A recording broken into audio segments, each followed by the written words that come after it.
আসসালামু আলাইকুম। শুরু করছি আমি তো ভালোবাসি তোকে। পর্ব ১৫ লিখেছেন সালমা চৌধুরী। আবির মেঘের দিকে তাকিয়ে কিছু না বলে শুধু মুচকি হাসল। মেঘ আবিরের দিকে একবার দেখছে, আবার জান্নাত আপুর দিকে। উত্তেজিত কণ্ঠে পুনরায় শুধালো, সত্যি কি জান্নাত আপুর বিয়ে? আবির স্বাভাবিক কণ্ঠে উত্তর দিল, হ্যাঁ। মেঘ আনমনে বলল, হঠাৎ? আবির হাসি মুখে জবাব দিল, হঠাৎ না, বিয়ে অনেকদিন আগে থেকেই ঠিক ছিল। মেঘ আশ্চর্য নয়নে তাকিয়ে আছে। এতদিন জান্নাত আপুকে নিয়ে কতই না সন্দেহ করলো, কত উল্টাপাল্টা কথা ভাবলো, হাজার চেষ্টা করে এত মাস আবির ভাইয়ের প্রতি নিজের অপ্রকাশিত ভালোবাসা মনের ভেতর চাপা দিয়ে রেখেছিল শুধু জান্নাত আপুর জন্য। আবির ভাইয়ের সঙ্গে জান্নাত আপুকে জড়িয়ে কত বাজে চিন্তাই না করে এসেছে, এমনকি তাদের বিয়ে পর্যন্ত ভেবে নিয়েছিল। অথচ কী হলো, জান্নাত আপুর বিয়ে হচ্ছে, তাও অন্য কারোর সঙ্গে। এই ঘটনা স্বাভাবিকভাবে মেনে নেওয়া অষ্টদশীর পক্ষে অসম্ভব। হাবিজাবি ভাবতে ভাবতে মেঘের হঠাৎ মনে হলো পুরনো সেই কথা। আবির ভাইকে জিজ্ঞেস করেছিল, আপনি কি জান্নাত আপুকে ভালোবাসেন? তৎক্ষণাৎ আবিরের দেওয়া থাপ্পড়টা মনে পড়তেই মেঘ কিছুটা কেঁপে উঠল। মনে মনে ভাবছে, আবির ভাইয়ের সাথে যখন আপুর কিছু ছিলই না, তাহলে এতদিন এটা ক্লিয়ার করে বলেননি কেন আমায়? অবশ্য বলবেই বা কেন? উনি কি আর আমার অনুভূতি বুঝেন? থাপ্পড় না দিয়ে সেদিন এটাও তো বলতে পারতেন, আপুর জীবনে কেউ আছে বা আপুর বিয়ে ঠিক। বড় আম্মুর যখন আবির ভাইকে জান্নাত আপুর কথা বলেছিলেন, তখনও তো বলতে পারতেন। তাহলে তো আমি এত দুশ্চিন্তায় থাকতাম না। কিন্তু সেদিনও উনি টুস শব্দ করলেন না। শুধু শুধু 4টা মাস বৃথা গেল আমার।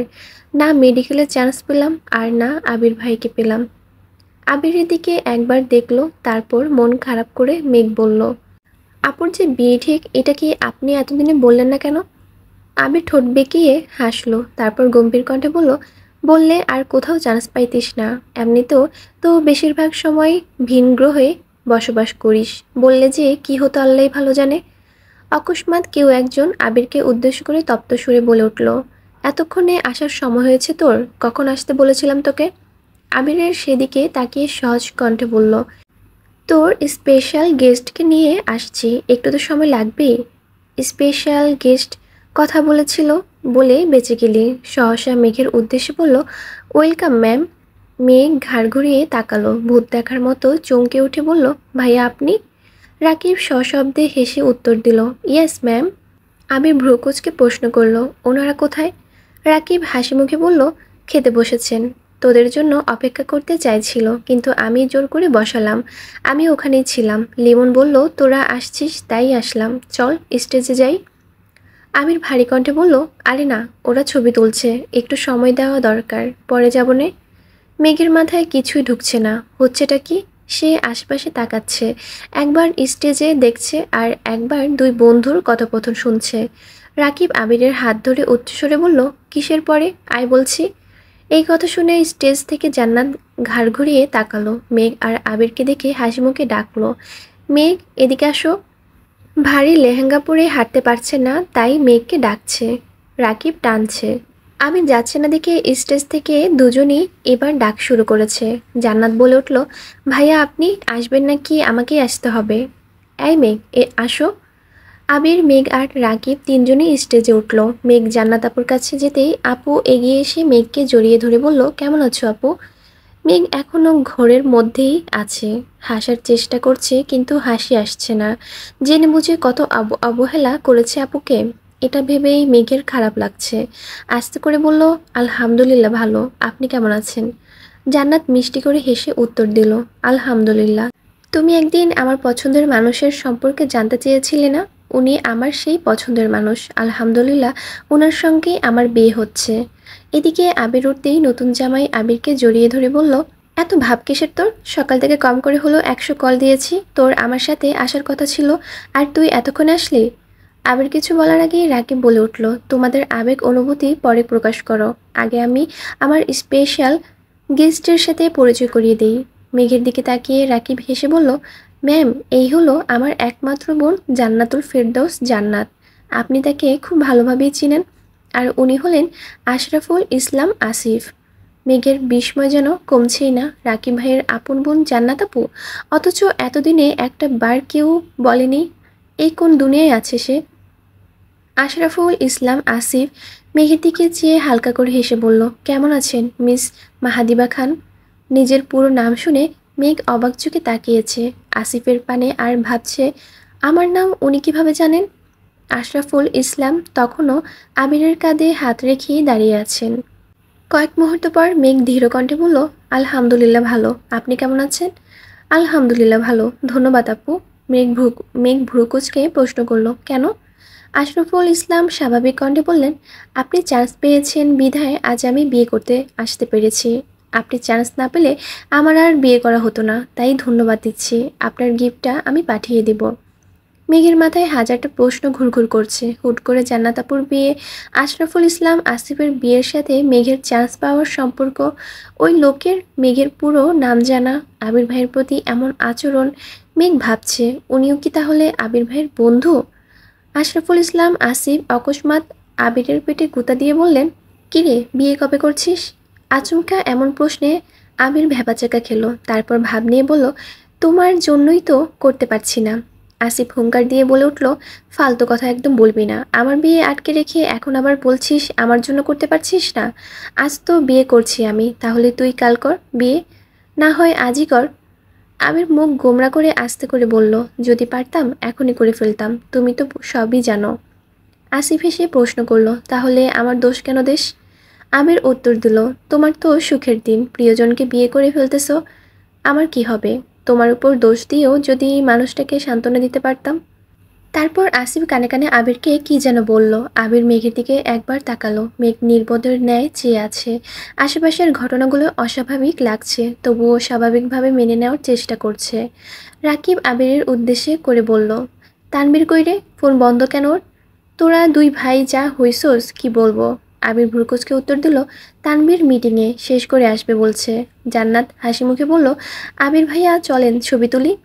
জান্নাত আর আসিফ জোরাজুরি করে মেঘ আর আবিরকে মাঝখানে বসিয়ে ওরা পাশে বসেছে। আবির ভাইয়ের পাশে বসে ছবি তুলছে, এটা ভাবতেই অষ্টদশীর দেহে অন্যরকম শিহরণ জাগছে। বউয়ের আসনে বসে এক মুহূর্তের জন্য নিজেকেই বউ ভেবে নিয়েছে। রাকিব গিয়ে বন্ধুদের ডেকে এনেছে, বন্ধুরা সবাই মিলে বেশ কিছু ছবি তুলে যে যার মতো কাজে চলে গেছে। আবির মেঘকে নিয়ে নিচে গিয়ে বসলো। স্টেজে নবদম্পতিরা কাপল পিক আর ভিডিও করার ব্যস্ত। মেঘের হাতে জুস দিয়ে আবির মেঘের পাশে বসলো। মেঘ এক চুমুক জুস খেয়ে আবিরকে উদ্দেশ্য করে প্রশ্ন করলো, জান্নাত আপু রাকিব ভাইয়ের বোন, এটা এতদিন বলেননি কেন? আপুর যে বিয়ে ঠিক এটা কেন বলেননি? আর আপুর হাজবেন্ড কি আপনার বন্ধু? মেঘ একদমই প্রশ্নগুলো করলো। আশেপাশে কেউ নেই। মেঘের মনে জমে থাকা প্রশ্নগুলো বাদ ভেঙে বেরিয়ে আসতে চাইছে। জান্নাত আপুর বিয়ে হয়ে যাচ্ছে, আবির ভাইকে নিজের করে পাবে, এই খুশিও থেকেও মাথা ঘোরা প্রশ্ন তাকে বেশি অস্বস্তিত করছে। আবির শক্ত কণ্ঠে বলা শুরু করলো, রাকিবের বোন বলে জান্নাতকে বাসায় নিলে প্রতিটা মানুষ ধরে নিত তার সাথে আমার কোনো সম্পর্ক আছে। যদিও কারো কারো মনে এমনিতেও অনেক সন্দেহ, শেষ পর্যন্ত আম্মু বিয়ের কথাই বলে ফেললো।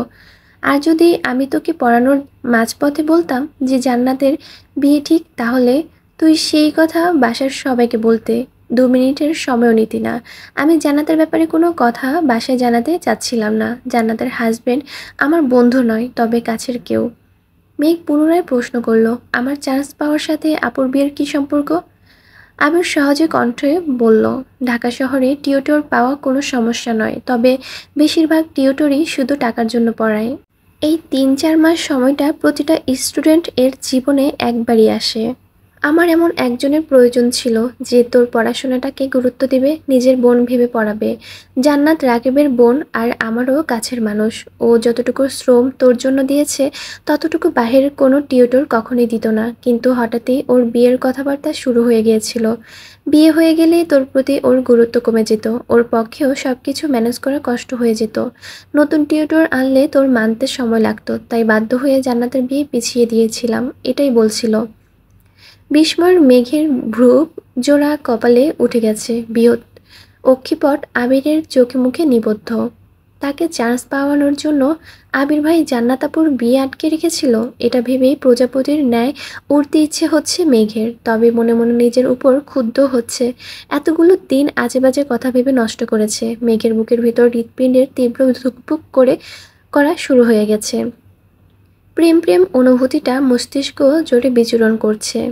মেঘ বিড়বিড় করে বলল, যেই মানুষটা অপ্রকাশিত সতর্কতায় এত তীব্র, সেই মানুষটার প্রকাশিত ভালোবাসা না জানি কত প্রখর। তখনই মেঘের চোখে পড়ল একটা খয়েরি রঙের শাড়ি পরা মেয়ে তাদের দিকেই এগিয়ে আসছে। শাড়িতে মেয়েটাকে অনেক সুন্দর লাগছিল। এই প্রথমবার কাউকে শাড়ি পরা দেখে মেঘেরও খুব ইচ্ছে করছে শাড়ি পরতে। মেয়েটা কাছাকাছি এসে বলল, হাই কিউটি। মেঘ আগে থেকেই মেয়েটাকে দেখেছিল। মেয়েটার কথা শুনে এবার আরেকটু তাকিয়েছে। মেঘ সঙ্গে সঙ্গে আবিরের দিকে তাকালো, বোঝার চেষ্টা করলো মেয়েটা আবিরের পরিচিত কিনা। মেয়েটা পুনরায় বলল, কেমন আছো কিউটি। বারবার কিউটি বলায় মেঘ কপাল কুঁচকালো। যদিও মেয়েটাকে সে চেনে না, যেহেতু নিজে থেকে কথা বলতে এসেছে তার মানে পরিচিতই হবে, তাই মেঘ উত্তর দিল, আলহামদুলিল্লাহ ভালো, আপনি কেমন আছেন। মেয়েটা মৃদু হেসে বলল, আলহামদুলিল্লাহ ভালো, তোমাকে সামনাসামনি দেখার খুব ইচ্ছে ছিল, অবশেষে তোমার দেখা পেলাম। মেঘ কিছু বলছে না, চুপচাপ চেয়ে আছে।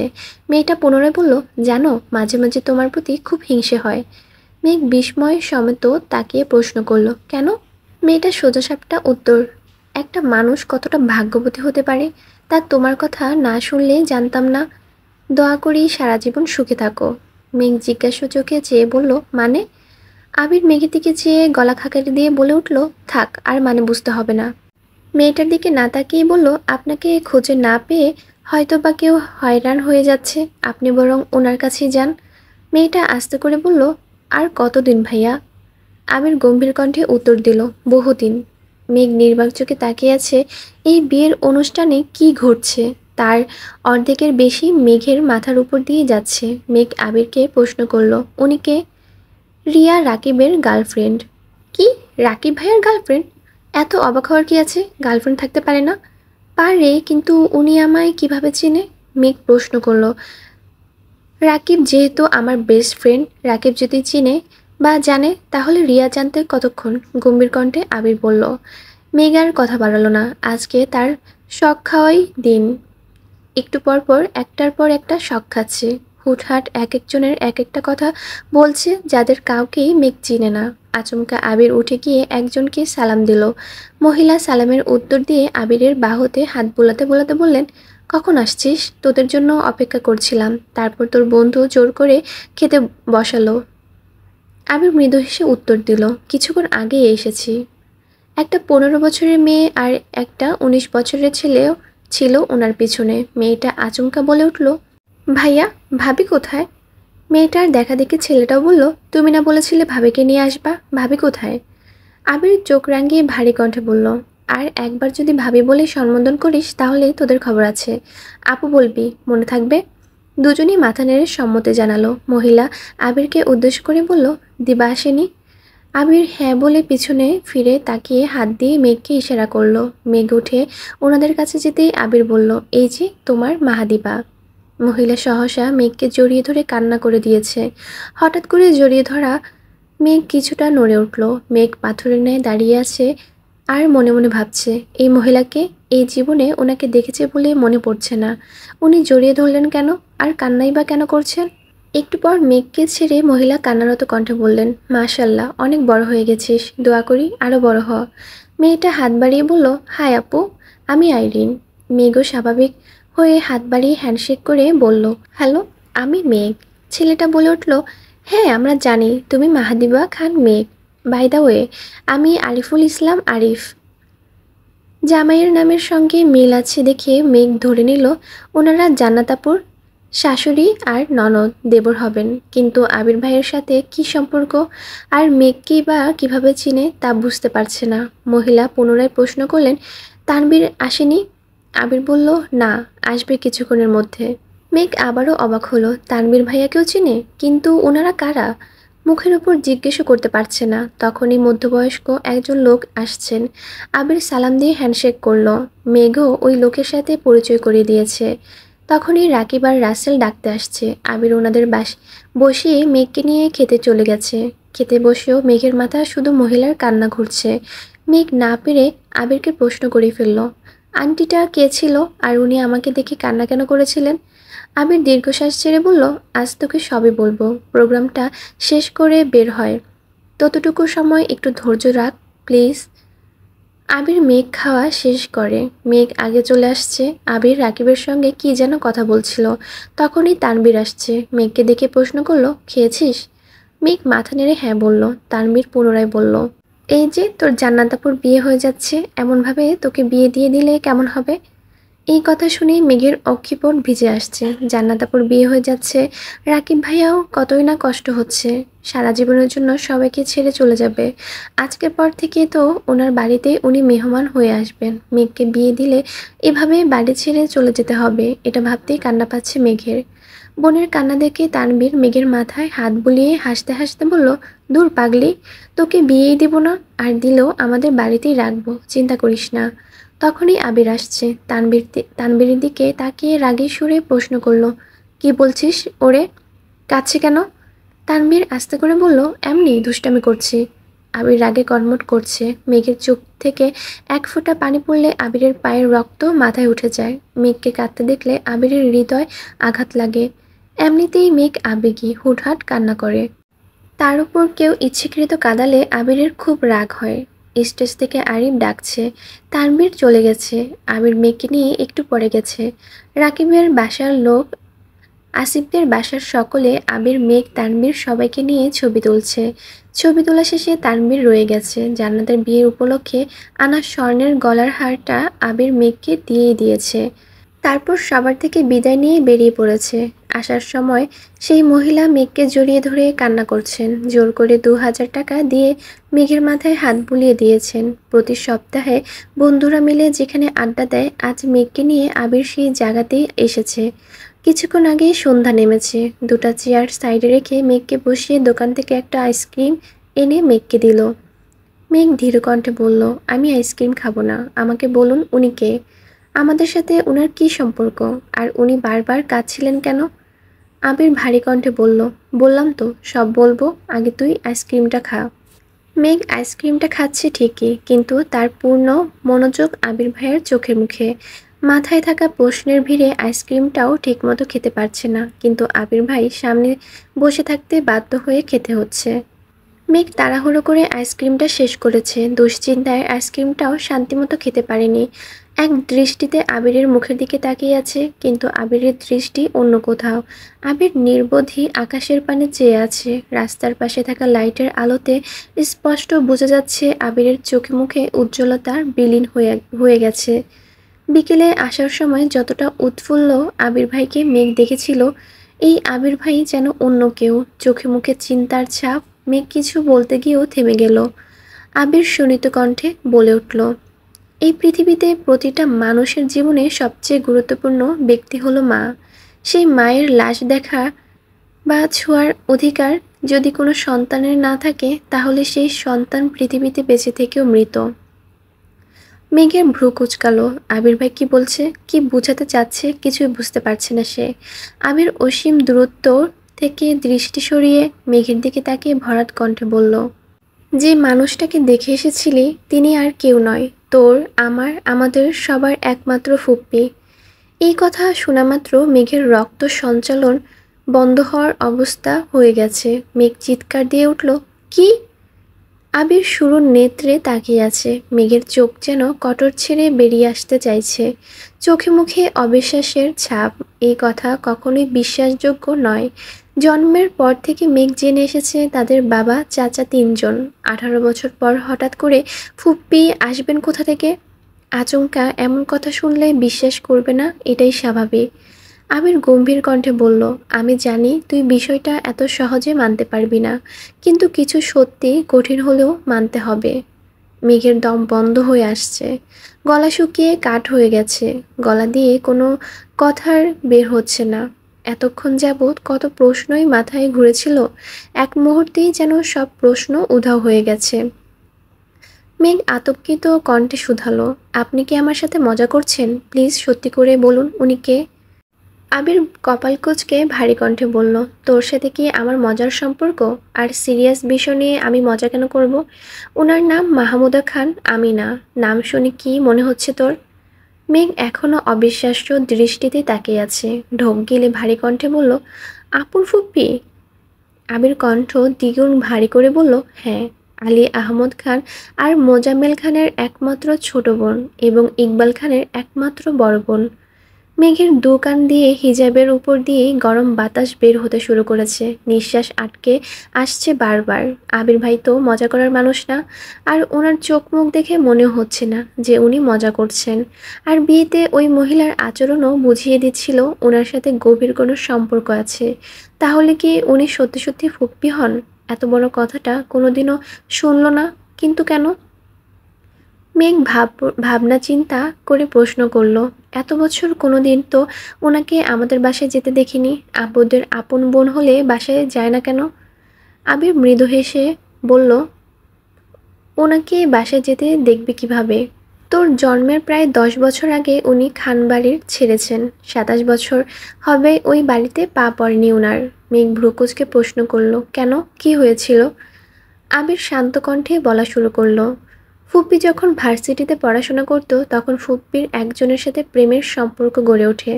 পুরো ঘটনা আমি জানি না, তবে বাসার বিষয়টা জানাজানি হয়ে গেছিল। তখন আমার আম্মু নতুন বউ। বছরখানেক হবে আম্মুর বিয়ে হয়েছে। তোর আম্মুর তখনও বিয়ে হয়নি। ফুপ্পির এই ঘটনা জানার পর আব্বু আর চাচু ফুপ্পিকে মেরে একটা রুমে 3 মাস দরজা বন্ধ করে আটকে রেখেছিল। তখন দাদু বেঁচে ছিলেন, তবে অসুস্থ ছিলেন, কথাও বলতে পারতেন না। আম্মু দাদুর যত্ন করত, আবার ফুপ্পির দেখাশোনা করত। ফুপ্পি আম্মুর হাতে পায়ে ধরে অনেক কান্নাকাটি করেছে, কিন্তু আম্মুর কিছুই করার ছিল না। 3 মাস ফুপ্পির উপর দুই ভাই অত্যাচার করেছে যেন ওই ছেলেকে ভুলে যায়। এক পর্যায়ে ফুপ্পি খাওয়া দাওয়া বন্ধ করে দেয়। ধীরে ধীরে অনেক বেশি অসুস্থ হয়ে পড়েছিল। চিকিৎসা করে ফুপ্পিকে কিছুটা সুস্থ করা হয়েছিল। ফুপ্পি বাড়ি থেকে চলে গেছিল। ভাইদের অত্যাচারে সে যে বাড়ি ছেড়েছিল আর কোনোদিন বাড়িতে ঢুকতে পারেনি। বাড়ি থেকে পালিয়ে গিয়ে ফুপাকে বিয়ে করে বছরখানেক ঢাকাতেই ছিল। চিঠির মাধ্যমে আম্মুর সাথে কয়েকবার যোগাযোগও করেছিল। ফুপ্পি বাড়ি ছাড়ার 1 বছরের মাথায় দাদু মারা গেছেন। ভাগ্যক্রমে তখন মেজো মামা আমাদের বাসায় ছিল, ঢাকা চাকরির পরীক্ষা দিতে আসছিল। আম্মু মেজো মামাকে ফুপ্পির বাসায় ঠিকানা দিয়ে দাদুর মৃত্যুর খবর পাঠিয়েছিলেন। এই কথা আব্বুরা কেউ জানতো না। ফুপ্পি ফুপা দুজনেই আসছিল দাদুকে দেখতে। তখন আসিফ ভাইয়া ফুপ্পির পেটে ছিল। খানবাড়ির চৌকাঠে পা রাখতে আব্বুর চোখ পড়ে দরজায়। চিৎকার দিয়ে 1 সেকেন্ডে দাদুর লাশ চাদর দিয়ে ঢেকে রান্নাঘর থেকে দা নিয়ে বের হয়েছিল। যদি ফুপ্পি চৌকাঠে পার হওয়ায় চেষ্টা করে তাহলে খুন করে ফেলবে। বাড়ি ভরা মানুষ থাকায় আব্বুকে আর চাচুকে সবাই আটকিয়ে রেখেছিল, না হয় সেদিন খুনাখুনি হয়ে যেত। কত কত মুরব্বীরা উপস্থিত ছিল, কিন্তু আব্বুর মাথা সেদিন কেউ ঠান্ডা করতে পারেনি। দাদুর লাশ ছোঁয়া তো দূর, ফুপ্পিকে লাশ দেখতে পর্যন্ত দেয়নি। লাশ দাফন করে বাড়িতে পা রেখে প্রথম প্রশ্নটাই করেছিল, আমিনারে খবর দিছে কে? মায়ের মৃত্যুর শোকের থেকেও সেদিন 1000 গুণ বেশি তীব্র ছিল ওনার রাগ। কোনোভাবে জানতে পারছে আম্মু খবর পাঠিয়েছে। সেই দিন সেই অবস্থায় আম্মুকে বাড়ি থেকে বের করে দিয়েছিল। অথচ ফুপ্পি ওনারই মায়ের পেটের বোন। সেই বোনকে খবর দেওয়ার শাস্তি স্বরূপ আম্মুকে 2 মাস নানা বাড়িতে থাকতে হয়েছিল। একদম সংসার ভাঙ্গার পর্যায়ে চলে গেছিল। তখনকার সময় সংসার ভাঙা আম্মুর পক্ষে বা নানা বাড়ির মানুষের পক্ষে মেনে নেওয়া সম্ভব ছিল না। তারপর নানা বড় মামা আত্মীয় স্বজনরা অনেক বুঝিয়ে 2 মাস পরে আম্মুকে বাসায় নিয়ে আসছে। আব্বুর শর্ত একটাই ছিল, আর কোনোদিন ফুপ্পির সাথে যোগাযোগ করতে পারবে না। নিজের সংসার বাঁচাতে বাধ্য হয়ে সেই শর্ত মেনে নিয়েছিল আম্মু। মেজো মামা ফুপ্পির বাসায় গিয়ে সব ঘটনা বলে আসছিল। সেদিন থেকে আজ পর্যন্ত ফুপ্পির সাথে বাসার কারো যোগাযোগই নেই। মেঘ ততক্ষণে যাবৎ বিস্ময়কর দৃষ্টিতে আবিরের মুখের পানে তাকিয়েছিল। নিজের বাড়িতে এত বড় রহস্য লুকিয়ে আছে, অথচ সে কিছুই জানে না। আবির গলা খাকারি দিয়ে গম্ভীর কণ্ঠে বলল, তুই আমায় পাষাণ হিটলার বলিস, অথচ আমার থেকেও বড় মাপের হিটলার এত বছর যাবৎ খানবাড়িতে রাজত্ব করে আসছেন, যাদের উপর কথার কোনো কথাই চলে না, যাদের ইচ্ছের বিরুদ্ধে কেউ কিছু করতে পারে না। ফুপ্পি নিজের পছন্দের মানুষকে বিয়ে করার অপরাধে মায়ের লাশ দেখার অধিকারটা পর্যন্ত হারিয়েছিল। 28 বছর যাবৎ বাবার বাড়ি পা রাখতে পারে না। কতটা নিষ্ঠুর হলে মানুষ এমন কাজ করতে পারে? মেঘ দীর্ঘশ্বাস ছেড়ে প্রশ্ন করল, আপনি ফুপ্পিকে কিভাবে চিনেন? আবির শ্বাস ছেড়ে পুনরায় বলা শুরু করলো, আমি ওনার সম্পর্কে জানতাম না। ছোটবেলা একবার আম্মু পুরাতন জিনিসপত্র বের করেছিল, তখন একটা অ্যালবামের বের করেছিল। আমি অ্যালবামটা খুলে দেখছিলাম। আব্বু আম্মুর বিয়ের ছবি থেকে শুরু করে দাদা দাদু চাচা চাচু মোটামুটি অনেকেরই ছবি ছিল। যেহেতু ছোট ছিলাম, আগ্রহ নিয়ে ছবিগুলো দেখছিলাম আর সবাইকে চেনার চেষ্টা করছিলাম। হঠাৎ কয়েকটা ছবির চোখে পড়ে। ছবিগুলো দেখে চিনতে পারছিলাম না বলে আম্মুকে জিজ্ঞেস করেছিলাম। আম্মু কিছু বলার আগেই আব্বু রুমে চলে আসছিল। আব্বু আমার হাত থেকে অ্যালবাম নিয়ে আমায় পড়তে বসাতে বলেন। আমিও চুপচাপ পড়তে চলে গিয়েছিলাম। এই বিষয়ে আর ভাবিনি।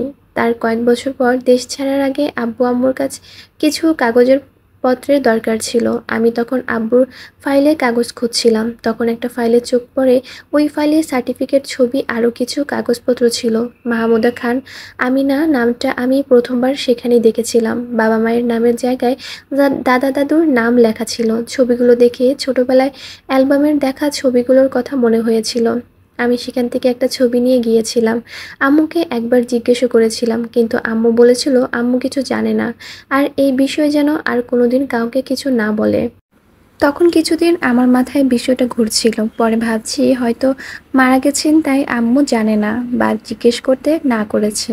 বিষয়টা সেখানেই ভুলে গিয়েছিলাম। কিন্তু ছবিটা যে আমার কাগজপত্রের সাথে চলে গেছিল এটা আমি জানতাম না। ওইখানে গিয়ে ছবিটা দেখে ফেলতেও ইচ্ছে করছিল না, তাই আব্বু আম্মুর ছবির সঙ্গে রেখে দিয়েছিলাম।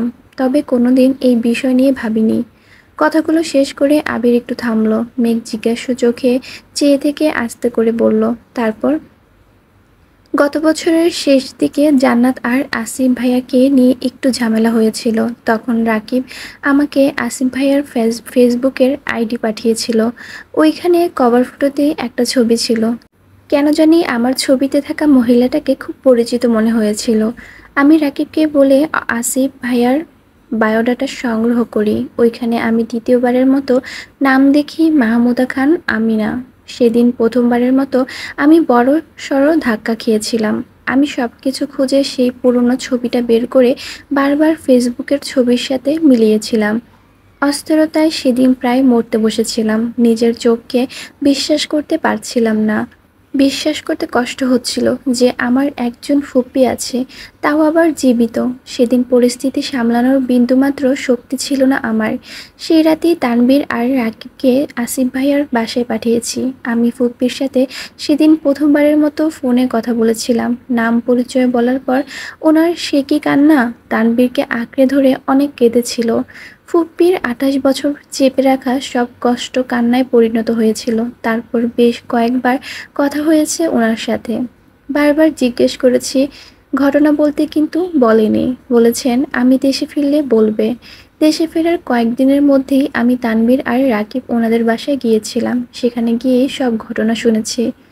মেঘ আগের তুলনায় কিছুটা স্বাভাবিক হয়েছে। মেঘ পুনরায় প্রশ্ন করল, জান্নাত আপুর কি ঝামেলা হয়েছিল? আবির এতক্ষণ গম্ভীর থাকলেও এবার একটু হাসার চেষ্টা করলো। ধীর কণ্ঠে শুধালো, তেমন কিছু না। মেঘ আস্তে করে বলল, প্লিজ বলুন। আবির না পারতেও বলল, ফুপ্পিরা এত বছর যশোরে ছিল। গত বছর ভাইয়ার চাকরি হয় সপরিবারে ঢাকা আসছে। কোনো এক অনুষ্ঠানে ভাইয়া জান্নাতকে দেখেছে। ভাইয়া জান্নাতকে ভালো লাগছে। কোনোভাবে খবর নিয়েছে জান্নাত ঢাকা বিশ্ববিদ্যালয়ে পড়ে। সেই থেকে প্রায়ই ভার্সিটির আশেপাশে জান্নাতকে ফলো করতো, কিন্তু কোনোদিন কথা বলেনি। ৬ মাস শুধু দূর থেকেই ফলো করেছে। একদিন সাহস নিয়ে কথা বলতে এসেছিল, যদিও কথা বলতে পারেনি, কিন্তু সেটা রাকিবের কান পর্যন্ত পৌঁছে গিয়েছিল। রাকিব ২-৩ দিন খেয়াল করে বিষয়টা আমায় জানিয়েছিল। রাকিবের ভাইকে পেটানোর চিন্তা ভাবনা ছিল। আমাকে জানানোর পর আমি বলেছিলাম ছেলেটা একটু খোঁজ নিতে, যদি সমস্যা মনে হয় তাহলে পেটাতে। রাকিব খোঁজ নিয়ে জানতে পেরেছে ভালো জব করে, অফিসের সবার সাথে নম্র ভদ্র আচরণ করে। সেখান থেকে ফেসবুক আইডি সংগ্রহ করে আমায় দিয়েছিল। যাকে পেটানোর প্ল্যান করেছি সে আমার ভাই হয়ে গেল।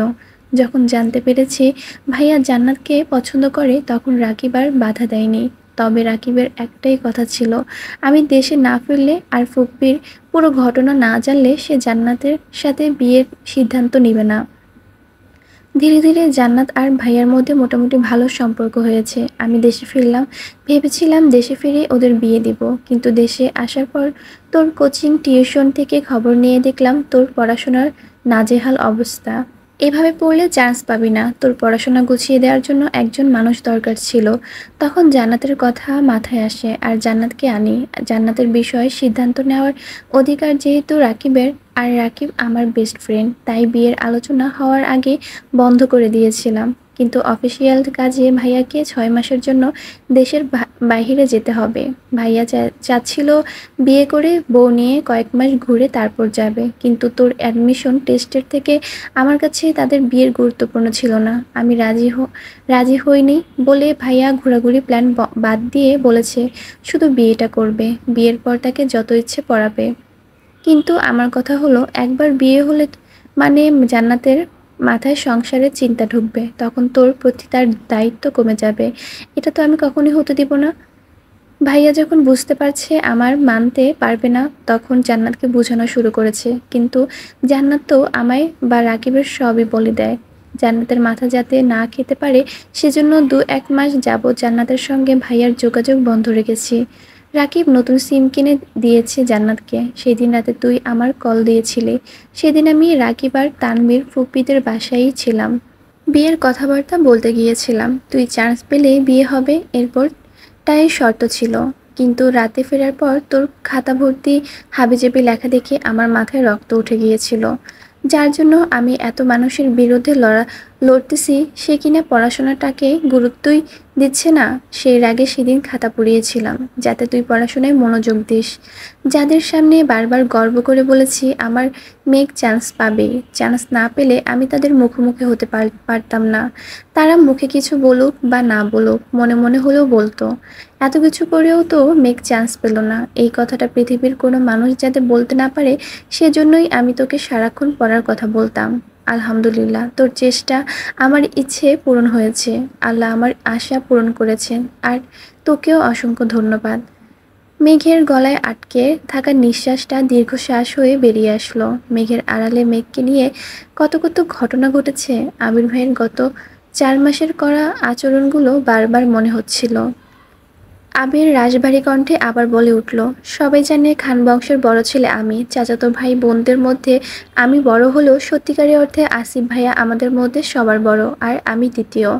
পরিস্থিতি মোকাবিলা করতে বা আমি সফল হতে পারবো কিনা জানি না, তবে আমি আমার জায়গায় থেকে সর্বোচ্চ চেষ্টা করব ফুপ্পির সাথে আমাদের বাসার সম্পর্ক ঠিকঠাক করার। একটু থেমে আবির আবার বলল, জানিস মেঘ, এই দুজন মানুষের জন্য আমাদের বাড়ির প্রতিটা মানুষ ভেতর থেকে দুমড়ে মুচড়ে ভেঙে যাচ্ছে। তাদের রাগ আর অনাদায়ে কর্মকাণ্ডের ফলাফল ভোগ করতে হয় বাকি সদস্যদের। ফুপ্পির মতো কাকামণির জীবনের সুখ শান্তিও কেড়ে নিয়েছে এই মানুষগুলো। কাকামণি ঠান্ডা মেজাজের মানুষ হয়, আর শুধুমাত্র ভাই বলে হয়তো এখনো সম্পর্ক ঠিক আছে। না হয় ফুপ্পির মতো অবস্থা কাকামণিরও হতো। কাকামণি সবার সামনে প্রাণোচ্ছল থাকে ঠিকই, কিন্তু ওনার ভেতরটা সবচেয়ে বেশি বিধ্বস্ত। ফুপিত তো তবুও ভালোবাসার মানুষকে পেয়েছেন, কাকামণি তো তাও পেলেন না। মেঘের মস্তিষ্ক জোরে বিচরণ করছে লক্ষাধিক প্রশ্ন, কিন্তু সেসব প্রশ্নের উত্তরে শুধু বাবা চাচারই নামই উঠে আসবে। কাকামণির জীবনের ইতিহাস শোনারও ইচ্ছে নেই, তাই এই বিষয়ে প্রশ্ন করল না। নিজের আব্বু আর বড় আব্বু এতটা পাষাণ, এটা ভাবতেই মেঘের কষ্ট হচ্ছে। মেঘ বিভোর হয়ে স্মৃতি মনে করার ব্যস্ত। আবির ভাই ফেরার পর থেকে যা যা ঘটেছে সব মনে করার চেষ্টা করছে। হঠাৎ মাথায় আসলো, আবির ভাই যে বারবার বাবা চাচাদের মুখের উপর কথা বলেন, ওনারা যদি আবির ভাইকে। এতটুকু ভেবেই মেঘ থেমে গেল। চিন্তিত সুরে বলল, আপনি আব্বু বা বড় আব্বুর মুখের উপর আর কথা বলবেন না প্লিজ। নিজের প্রতি প্রেয়সীর দুশ্চিন্তা দেখে আবির আনমনে হেসে উঠল। স্বাভাবিক কণ্ঠে বলল, আমি যদি কথা না বলি তাহলে ওনারা ওনাদের মর্জি মতো সব কিছু করবেন। ওনাদের সকল ইচ্ছে পূরণ করার আমার পক্ষে সম্ভব না। আমি কারো প্রিয় হয়ে থাকতে চাই না। আমি তাই করব যা আমার করতে ইচ্ছে করবে। মেঘের শীতল চাউনি দেখে আবির ভারী কণ্ঠে বলে উঠল, তোকে আগেও বলেছি, এখন আবারও বলছি, কখনো কারো মন রাখার চেষ্টা করবি না। ঠিক সেই কাজটাই করবি যেটা তোর মন করতে চাইবে। বিষয় ছোট হোক বা বড়, আগে নিজের মনকে প্রায়োরিটি দিবি। আর ফুপির বিষয়টা ভুলেও কাউকে বলবি না। বাড়িতে কাউকে এই বিষয়ে কোনো প্রশ্ন করবি না। তোকে জানানোর দরকার ছিল তাই জানিয়েছি। আজকের পর থেকে বুঝে শুনে পাগলামি করবি, কারণ আমি চাই না তোর পাগলামিকে সিরিয়াসলি নিয়ে কেউ তোর মনে আঘাত করুক। কথা শেষ করে মেঘ নিয়ে বাড়ি ফিরেছে আবির। মেঘের মনে আজ কোনো অনুভূতি নেই। এই যে এতদিন জান্নাত আপুকে নিয়ে এত দুশ্চিন্তা করলো, সেই জান্নাত আপুর সম্পর্কে তার ভাবি হয়ে গেছে। বাড়ির রহস্য না জানলে আজ মেঘ আবিরকে নিজের মনের কথা বলেই দিত। কিন্তু তার বাড়ির মানুষ যে ভালোবাসার জাতশত্রু, তারা তো কোনোদিন মানবে না। আবির ভাইয়ের প্রতি যে সে অসম্ভব দুর্বল। আবির ভাইকে এই জীবনে কি আদৌ পাবে? আবির বাইকে চালাচ্ছে আর মনে মনে ভাবছে, আমার জীবনটা কেন এমন হলো? তোর প্রবল অভিমান আমার দেশ ছাড়তে বাধ্য করেছিল। 6 বছর যাবৎ আমি নিজের উপলব্ধি জমিয়েছি, সেই সুদীর্ঘ অভিশুদ্ধি বাস্তবায়নের সুযোগটাও পেলাম না। আমি ভেবেছিলাম দেশে ফিরে তোর কাছে আমার চিত্তের অব্যক্ত প্রণয় প্রকাশ করব। এত বছরের তোকে ঘিরে কত লক্ষাধিক স্বপ্ন দেখেছি, সেই সব স্বপ্নের কথা জাহির করব। গত 6 বছর শুধু একটাই পরিকল্পনা করেছি, কিভাবে তোকে আমাতে আসক্ত করব। 3 মাসের মধ্যে তোকে আমার বউ করে নিব, এই দৃঢ় সংকল্পে নিজেকে প্রস্তুত করেছিলাম। কিন্তু একটা ঘটনা আমায় চূর্ণ বিচূর্ণ করে দিয়েছে। গত 1 বছর যাবৎ আমি নিজের সঙ্গে লড়াই করছি। তোকে উপেক্ষা করার বিন্দুমাত্র শক্তি যে আমার ছিল না। দেশে ফিরে প্রথমবার তোর লালিত মুখমণ্ডল আর মায়াবী আঁকি দেখে এক মুহূর্তের জন্য নিজেকে উন্মাদ মনে হয়েছিল। ইচ্ছে হয়েছিল খানবাড়ির সব নিয়মনীতি বিনাশ করে হলেও তোকে আমার করে নিব, কিন্তু আমি পারিনি। আজও আমি তোকে ভালোবাসি বলতে পারছি না। তুই পরিবার ছাড়তে পারবি না, আর আমি তোকে নিজেকে প্রতিষ্ঠিত করা ছাড়া আমি আর কোনো পথ খুঁজে পাচ্ছি না। তোকে পাওয়ার জন্য যতটুকু যোগ্যতা অর্জন করা দরকার, আমি ঠিক ততটুকুই যোগ্য হব। তারপরও আমার তোকেই লাগবে। আমার তোকে পাওয়ার ইচ্ছে যতটা প্রবল, তোর মনেও আমাকে পাওয়ার সেই শানিত ইচ্ছে জাগতে হবে। পরিস্থিতি যতই কঠিন হোক, তোর আমার প্রতি প্রগাঢ় আস্থা থাকতে হবে। তুই আমার হলে আমি পুরো দুনিয়ার সঙ্গে লড়তে পারবো, কিন্তু তোকে না পেলে আমার প্রাণের পরিণতি হবে মৃত্যু। বাসার সেই মোড়ে মেঘ নামিয়ে আবির ঠান্ডা কণ্ঠে বলল, যা বলেছি তা মাথায় রাখিস। সামনে তানবীর আছে, ওর সঙ্গে বাসায় যাবি। বাসায় কেউ কিছু জিজ্ঞেস করলে তোর কিছু বলার প্রয়োজন নেই, যা বলার তানবীর বলবে। জান্নাতের বিয়ের কথা কাউকে বলিস না, আর অতিরিক্ত দুশ্চিন্তা করে নিজের শরীর খারাপ করিস না। ফুপ্পির সাথে সম্পর্কটা আমি ঠিকঠাক করার চেষ্টা করব, তুই সাবধানে থাকিস। তানবীর বাসায় কাছেই মেঘের জন্য অপেক্ষা করছিল। মেঘকে নিয়ে বাসায় ঢুকছে। ড্রয়িং রুমে দুই ভাই বসে আছেন। মেঘ আর তানবীরকে দেখেই মোজাম্মেল খান প্রশ্ন করলেন, কোথায় গিয়েছিলে? মেঘ তানবীরের মুখের দিকে তাকাতেই তানবীর বলল, তুই রুমে যা। ভাইয়ের কথা মতো মেঘ রুমে চলে গেছে। ওরা দুই ভাই মেঘকে এমনভাবে আগলে রাখে যেন বাড়ির কেউ কিছু বলতে না পারে। বড়রা কিছু বললে কষ্ট বেশি পাবে, কিন্তু তানবীর যেহেতু ছোট থেকে শাসন করে, তাই ভাইয়ের শাসন মেঘের এখন সয়ে গেছে। তানবীরের যা যা কথা বলার তা বলে রুমে চলে গেছে। মেঘ ফ্রেশ হয়ে শুয়ে পড়েছে। বিকেল থেকে এত এত ঘটনার সম্মুখীন হতে হয়েছে, যেগুলো মাথার স্থির হতেও একটু সময় লাগবে। মেঘের আবেগ অনুভূতি সব বিলীন হয়ে গেছে। আবির ভাইয়ের বলা প্রতিটা কথা মাথায় ঘুরপাক খাচ্ছে। একটা কথা বারবার মনে হচ্ছে, এই বাড়ির প্রতিটা মানুষ ভেতর থেকে দুমড়ে মুচড়ে ভেঙে যাচ্ছে। ফুপির বিষয় জানার পর মেঘের হৃদয়টা ভেঙে চূর্ণ বিচূর্ণ হয়ে গেছে। 4 মাসের প্রেমানুভূতি প্রকাশ করার আগে সব শেষ হয়ে গেল। আবির ভাইয়ের প্রতি যে আকাশসম প্রলয়লীলা, সবই ফিকে হয়ে গেছে। ফুপি আর কাকামণির মনে কতই না কষ্ট। এসব ভেবে কখন যে ঘুমিয়ে পড়েছে নিজেও জানে না। আবিরের জন্য অপেক্ষা করার শক্তিটুকু আজ ছিল না। আবির মেঘকে নামিয়ে দিয়ে আবার বিয়ের প্রোগ্রামে গেছে। রাকিবের বেস্ট ফ্রেন্ড হিসেবে এ সময় আবিরকে রাকিবের পাশে থাকা খুব বেশি প্রয়োজন। রাকিবের একমাত্র বোন জান্নাত, রাকিবের আর একটা ছোট ভাইও আছে, তবে বোনের প্রতি ভাইদের ভালোবাসা একটু বেশি তীব্র হয়। সপ্তাহখানেক হয়ে গেছে, কিন্তু মেঘের মাথা থেকে ফুপ্পির ঘটনা কোনোভাবেই যাচ্ছে না। যতবার আব্বুকে আর বড় আব্বুকে দেখে ততবারই মনে হয় ওনারা হিটলারের থেকেও নিকৃষ্ট। এতদিন আবির ভাইকে হিটলার বলায় নিজেই অনুতপ্ত হচ্ছে। এখন আর মেঘ আগের মতো আবিরকে জ্বালায় না, আবিরের রুমে যায় না, অনুভূতি প্রকাশের চেষ্টাও করে না। আব্বু আর বড় আব্বুকে দেখলে যতটা রাগ হয়, আবির ভাইকে দেখলেই ঠিক ততটাই কষ্ট হয়। আজ তানভীর প্রোগ্রামে ব্যস্ত। হঠাৎ ফোনে কল বাজতেছে। ফোন বের করে অবাক চোখে তাকায়। বন্যা কল দিচ্ছে। প্রোগ্রাম থেকে বের হয়ে একপাশে গিয়ে ফোন রিসিভ করলো। বন্যা বলল, আসসালামু আলাইকুম। ওয়ালাইকুম আসসালাম। ভাইয়া, আপনি কি বাসায়?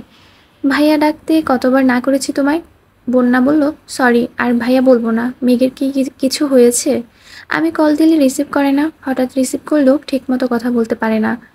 তানভীর বলল, বোনও একটু মানসিক চাপে আছে, কিছুদিনের মধ্যেই ঠিক হয়ে যাবে। বন্যা বলল, কি হয়েছে? বন্যা মনে মনে ভাবছে আল্লাহই জানে আবির ভাইকে নিয়ে কোনো ঝামেলাই হলো কিনা। তানভীর বলল, তেমন কিছু না। তোমার কি খুব দরকার? কিছু বলার থাকলে আমায় বলতে পারো, আমি বনুকে জানিয়ে দেব।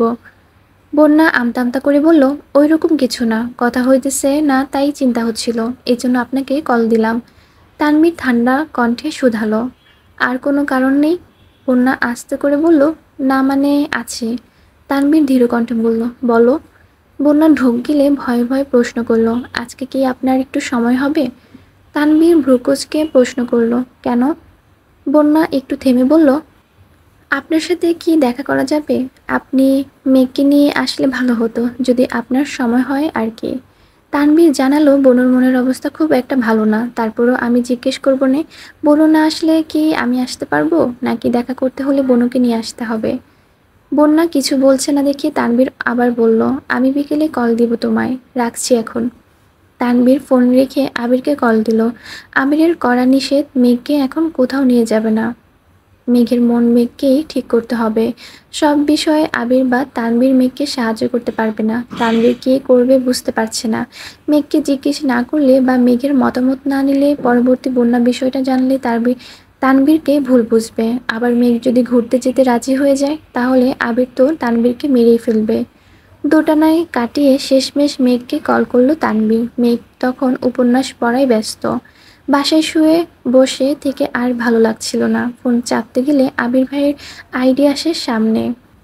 আবির ভাইকে দেখলেই বুকের ভেতরটা কেঁপে ওঠে। পড়াশোনার চাপ নেই, বাড়ির কারোর সাথে কথা বলতে ভালো লাগে না। চুপচাপ শুয়ে বসে থাকলে বারবার শুধু ফুপ্পির কথাই মনে পড়ে।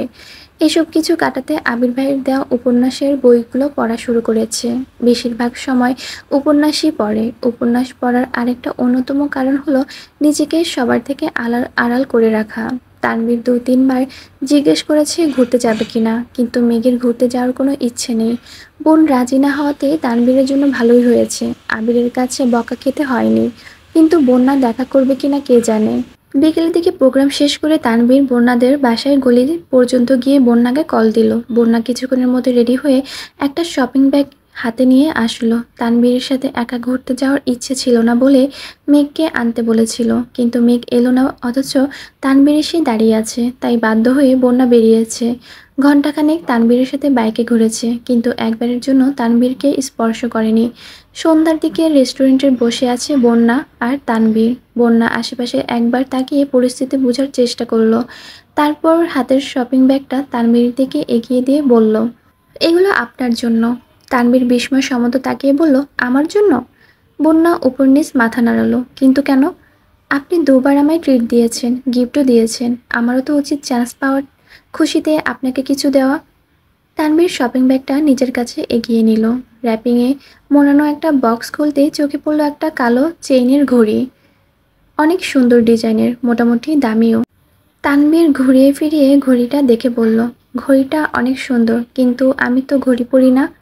বন্যা আস্তে করে বলল, ছেলেদের হাতে ঘড়ি থাকলে ভালো লাগে, তাই নিয়েছি।